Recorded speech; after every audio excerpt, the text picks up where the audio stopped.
Pusdatin Kemdikbud.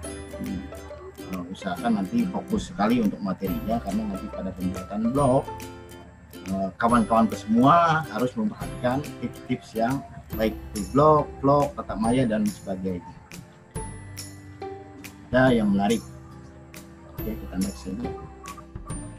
Nah, di sini ada Pak Sukani. Pak Sukani bertanya, apa beda website dan blog?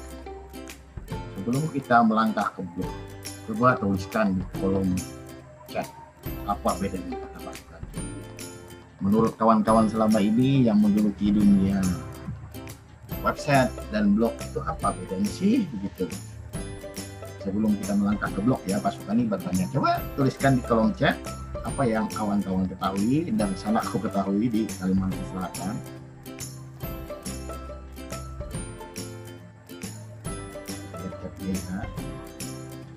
Silahkan diisi, sudah saya beri garis. Ini benar semua nih jawabannya.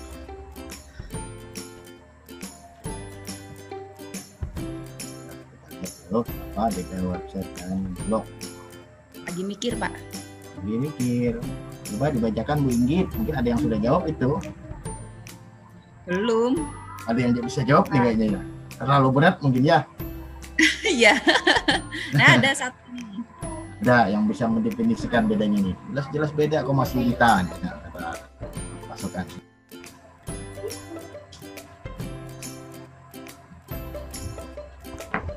Ada yang bisa mendefinisikannya di kolom chat. Nggak pakai hadiah ini ya, cuma saya mau tahu dulu wawasan kawan-kawan tentang website dan blog, terutama blog ini. Apa nih? Bisa dibacakan Bu Inggit? Baik, saya bacakan ya. Dari Bapak Rizal Fahmi. Mana tadi? Blog. Kumpulan tulisan yang apapun ingin ditulis. Website berisi tulisan, video, gambar. Kalau blog lebih concern ke tulisan. Website berisi tulisan, video, gambar. Sedangkan blog lebih concern ke tulisan. Bapak Yusuf, saya belum ngeblog jadi nggak tahu bedanya. Benar, itu jujur sekali. Ya, betul, itu betul. Ibu Nurdiana, blog milik pribadi, sedangkan website milik organisasi. Dari Pak Rizal lagi, web perkenalan saja tentang sebuah organisasi atau institusi. Bapak Yusuf mulai menjawab ini yang katanya tadi belum punya blog, mulai menjawab ini. Blog isinya tulisan, website isinya lebih variatif. Dari Ibu Neneng, blog tulisan, Ibu Mercy, blog berisi konten pribadi. Kemudian banyak banget nih, langsung cepet ini. Website lebih besar jangkauannya, sedangkan blog lebih tertuju pada satu tulisan tertentu. Terakhir yang saya bacakan, dari Ibu Nurul Khatimah, blog bisa diakses, dibuat pribadi tanpa memiliki domain apapun. Kalau website, kumpulan halaman-halaman milik organisasi. Wah, sok tahu ya gitu. Oke, saya garis bawah berarti sudah selesai. Silakan Bapak Denny dilanjut. Oke, bagus sekali jawaban-jawabannya menandakan bahwa saudara-saudaraku di Kalsel sudah mempunyai wawasan tentang blog dan website, sehingga yang nanti diminta Pusdatin untuk menilai itu adalah blog, kita mengerti blog itu seperti apa, atau jangan sampai kita website malah yang kita buat. Itu maksudnya dari pertanyaan ini. Ada beberapa jawaban yang hampir benar, ada juga yang benar gitu. Tapi saya tidak ingin menjudgment itu karena kebenaran itu milik yang di atas. Kita coba luruskan saja, kita melihat kriteria yang ada. Doa dari Pak Sukani sudah melambaikan tangannya. Kita next. Website dan blog. Dari segi konten website ya. Dari segi konten itu memiliki genrenya serupa. Satu, kalau kita di sekolah tuh ada kegiatan sekolah, misal ikut lomba paskibraka, kegiatan tari menari, kegiatan ekstrakurikuler di sekolah dituliskan di sebuah web di sekolah. Genrenya serupa, dia selalu promo tentang sekolahnya. Begitupun ada website, misal Pusdatin Kemdikbud, dia selalu menceritakan tentang kegiatan-kegiatan di Pusdatin itu sendiri. Itu genrenya serupa. Dari tata bahasa, website biasanya menggunakan ada bahasanya formal. Jadi tidak ada tuh di website tuh halo guys itu nggak ada. Jadi website tidak memiliki bahasa yang aneh-aneh gitu. Dia formal, lebih fokus kepada usernya siapa gitu. Kepada pengunjung makanan, apa website jualan, dia fokus ke tata bahasa jualan. Nah, sementara sebaliknya dari blog, dari segi konten bisa berbagai macam topik tuh, benar tuh yang jawab tadi. Banyak kejutan, terutama tips dan trik bagi pembaca. Jadi apabila kawan-kawan itu mencari sebuah berita, misal tips kecantikan gitu, ditulis di Google, maka akan yang muncul sebuah blog yang akan menjawab itu. Karena dia berisi tips, trik dan bagi pembaca. Bisa berbagai macam topik. Tapi topiknya yang akan dibahas di sini nanti akan topik yang ditentukan. Kemudian tata bahasa, ada bahasa blog berbeda-beda menangani pembacanya. Jadi, kadang seseorang penulis itu macam-macam ya gayanya menuliskan di blog itu. Kalau kita di pendidikan biasanya halo sahabat guru, sahabat pendidikan, sahabat rumah belajar, ini nada-nada bahasa blog-blog di pendidikan. Ini perbedaan yang vital pada sebuah blog. Tidak bergantung pada sebuah domain kadang, domain tertentu. Misal blogspot.com, itu blog, tidak seperti itu. Karena kuncinya adalah di konten dan konten yang dimanfaatkan. Ada juga website, misal ada Podi, dia seginya adalah pemanfaatan data. Dia tidak disebut blog, karena dia memanfaatkan sebuah genre tertentu. Next, Bapak Ibu, mohon perhatikan. Satu, nanti dalam membuat blog, perhatikan konten dan kreativitas. Postingan memberikan wawasan yang komprehensif. Jadi ada ketentuan, ibaratnya blog itu biar menarik, biar cantik, biar orang itu tertarik masuk, itu postingan memberikan wawasan yang komprehensif. Sampai nanti tuh kita malah cerita tentang keadaan rumah tangga di blog, kan mentang-mentang bebas blog itu. Usahakan postingan-postingan yang kita buat di dalam blog yang kita buat nanti adalah memberikan wawasan yang komprehensif sesuai bidang kita. Kita seorang guru, kita bicara pendidikan. Pastinya kan seperti itu. Memberikan wawasan tentang pendidikan. Ini pembuatan RPP, panduan penilaian, terus pemanfaatan rumah belajar dan sebagainya. Itu untuk pendidikan. Itu di garis bawahi dulu. Yang selanjutnya, sudut pandang. Usahakan terfokus, didukung oleh contoh pendukung yang efektif atau tautan ke situs web atau dokumen yang relevan. Diberikan contoh-contoh yang pendukungnya jika kita menulis itu biar memperkuat argumen kita dalam menulis. Misalnya nih, menurut data Kementerian Pendidikan dan Kebudayaan, jumlah guru yang melek TIK sudah sampai sekian. Dilansir dari situs ini, situs yang mendukung juga yang relevan itu, situs Kemdikbud, terdata sekian banyak guru sudah dilatih bidang TIK. Bisa seperti itu sudut pandang. Terus kreativitas menulis. Posting ditulis dengan kreatif dan lancar untuk merangsang dialog dan komentar. Seperti contoh nih, kita kasih tuh di tulisan kita tuh kasih pertanyaan, berikan dia interaksi. Menurut Bapak Ibu apa sih itu guru penggerak? Kan bisa di kalimatnya itu. Itu merangsang untuk mau komen. Tapi selama ini banyak sekali guru-guru yang senior tidak melek dengan TIK. Menurut Bapak Ibu apa yang terjadi dengan guru-guru senior? Itu merangsang. Karena pertanyaannya selalu guru senior yang malas melek TIK. Tapi sebenarnya banyak kok yang guru senior yang aktif di TIK. Banyak juga yang guru junior ini yang uring-uringan juga di TIK. Saya temui di lapangan seperti itu kawan-kawan. Tidak hanya senior, junior pun banyak sebenarnya. Malas Pak. Nah, biasa gitu. Nggak begitu berguna juga di kelas. Itu jawaban yang junior juga banyak sih. Tapi tidak apa-apa, kita imbangin saja ya. Berikan kreatif, berikan umpan atau ada interaksi di postingan blog kita itu sehingga orang mau berkomentar.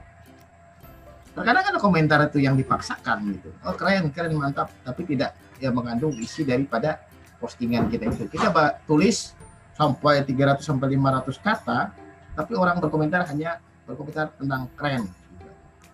Dia tidak ada menyentuh tentang bacaan tulisan yang kita tulis di blog.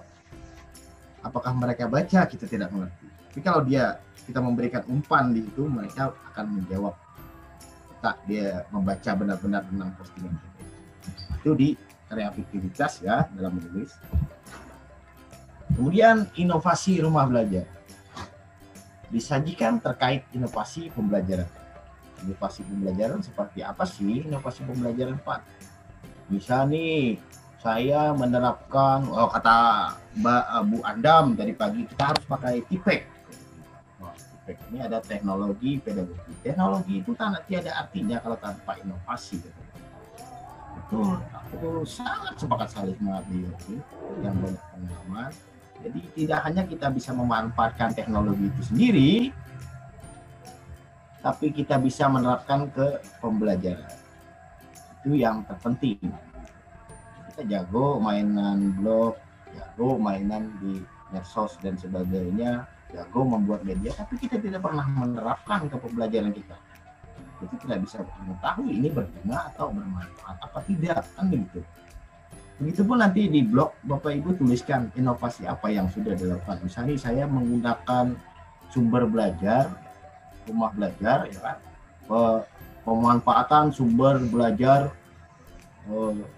rumah belajar Kemdikbud dengan model flip classroom, misal. Ini kan inovasi kan. Terus memanfaatkan lab maya dengan model blended learning. Oh, ini kan yang terbaru semua tuh. Ada banyak sekali model-model yang Bapak Ibu manfaatkan, kawan-kawan inovasikan pada pembelajaran. Dan ini nantinya Bapak Ibu bisa ceritakan ke kawan-kawan lain yang dijelaskan Bu Igit dalam tatap maya.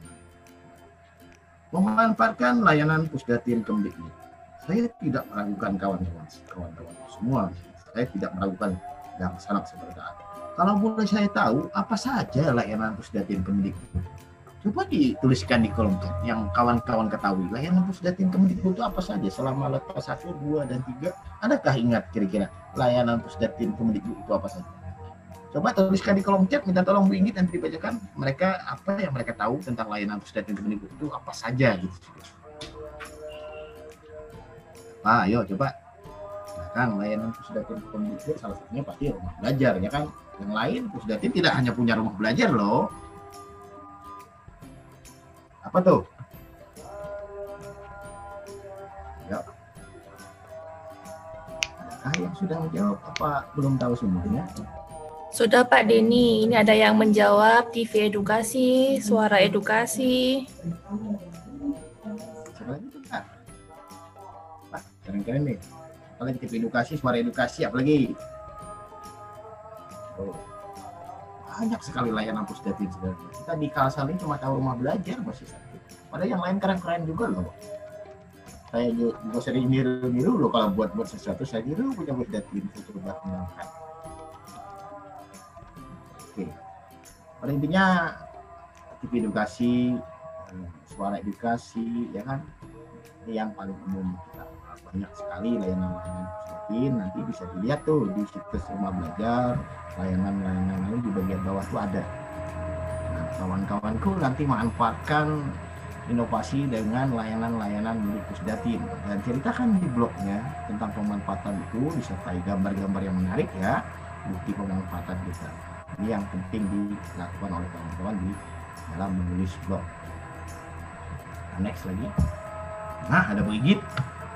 Nah, kata Bu Inggit, jangan lupa berikan referensi atas kutipan yang kita ambil. Memberitahu menawarkan sumber informasi yang digunakan. Nanti kasihkan sumbernya di mana, linknya. Ini referensi kutipan dari mana? Kutipan dari Kemdikbud sekian. Berikan sumbernya. Jangan lupa. Jangan seolah-olah kita yang punya kata-kata seperti itu. Gitu. Tidak masalah kita memberikan referensi. Karena pada intinya dengan referensi yang kita berikan itu, kutipan yang kita ambil itu, membuat kuat sebuah argumen kita pada sebuah postingan. Itulah biasanya cara saya menulis di blog. Gitu. Jadi saya hindari hal-hal yang punya orang saya ambil untuk menguatkan argumen saya kasih sumbernya. Biar kuat. Saya tidak ngarang sendiri loh berkata-kata, kan begitu. Berikan referensi ini nanti kalau buat kawan-kawan tulis. Lupa ya. Oke. Gaya tulisan. Posting ditulis dengan gaya yang menarik dan sesuai untuk audiens yang dituju. Sesuaikan pastinya arahnya kemana nih? Arahnya ke guru. Kita harus bahasanya bahasa yang lebih ke pendidikan. Untuk pendidik dan tenaga pendidikan, Pak, ini saya oke. Usahakanlah bahasanya bahasa pendidikan. Gaya-gayanya yang menarik di pendidikan. Saya kira ini paham semua sih. Kemudian variasi kata. Postingan mencerminkan kepribadian unik penulis melalui pilihan kata yang ekspresif. Jadi dengan cermat menghidupkan topik. Pilihlah kata-kata. Jika perlu, tambahkan kata-kata bijak di dalamnya. Biar dia menarik. Biar dia menghidupkan suasana. Menghidupkan topik yang kita tulis. Tambahkan kata-kata bijak siapa. Menarik. Cerminkan kepribadian kita di pendidikan seorang guru. Kita masukkan di situ kata-kata bijak yang berkaitan dengan pendidikan di dalam penjelasan postingan kita. Tadi kembali lagi tautkan sumbernya, ya. Next, multimedia.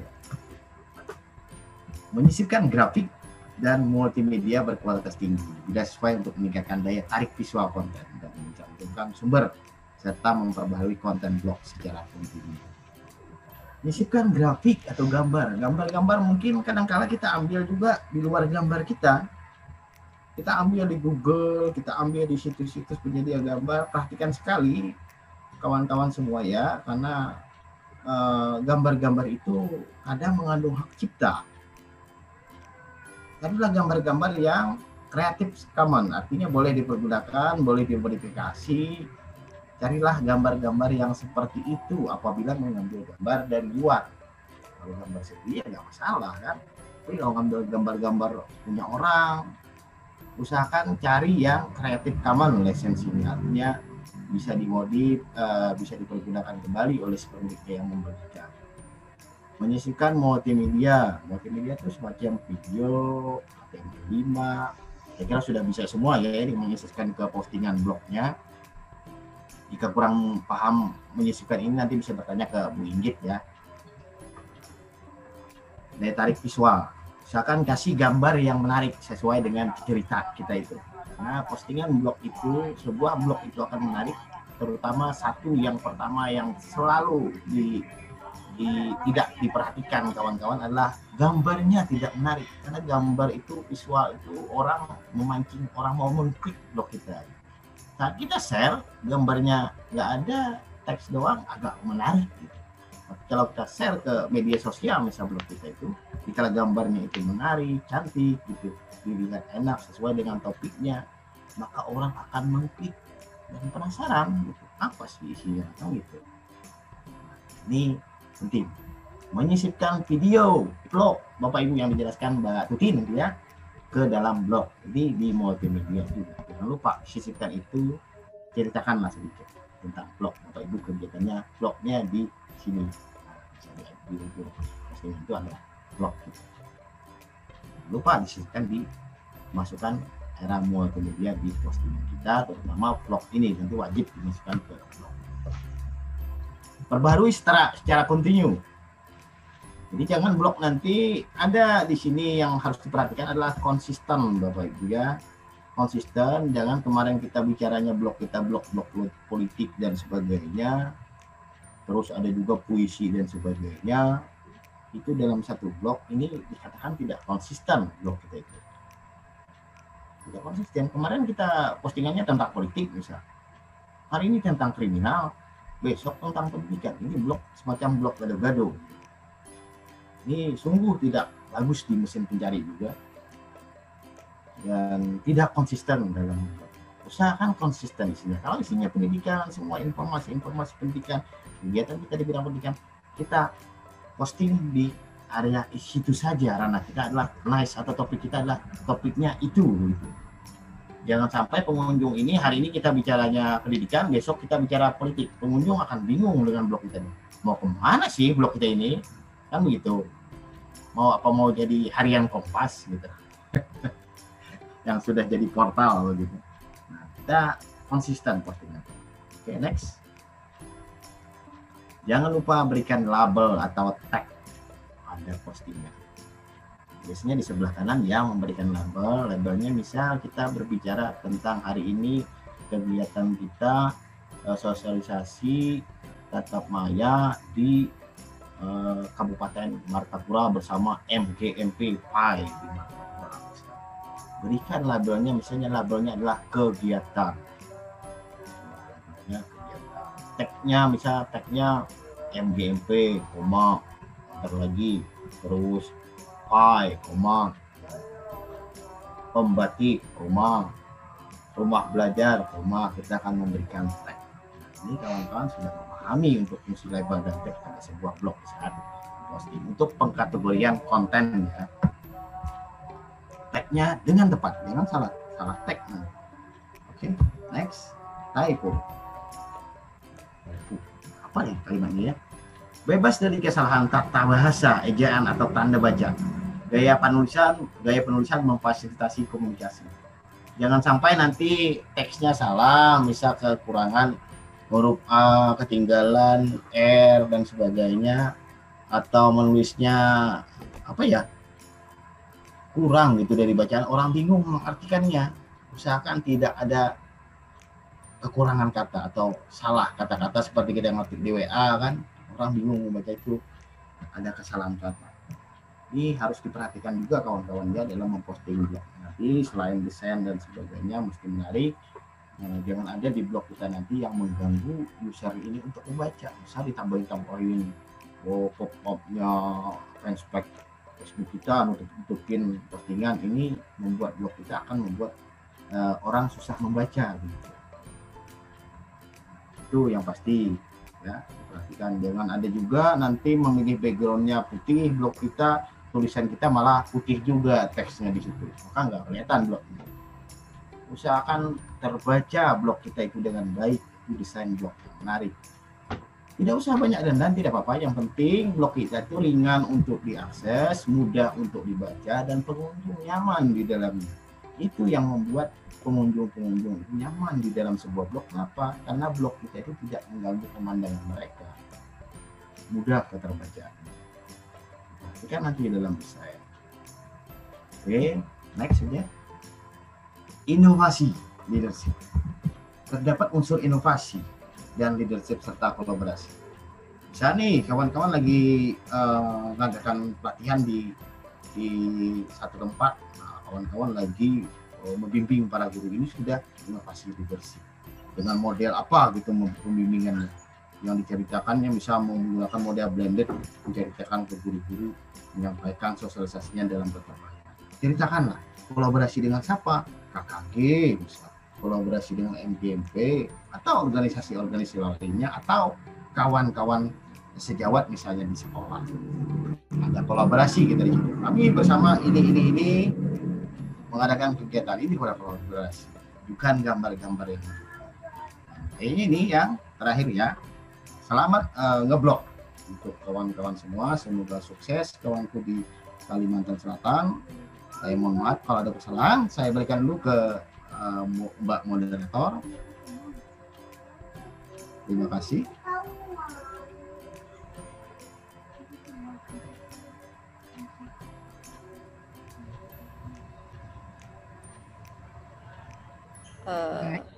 Bu Tuti ada ya?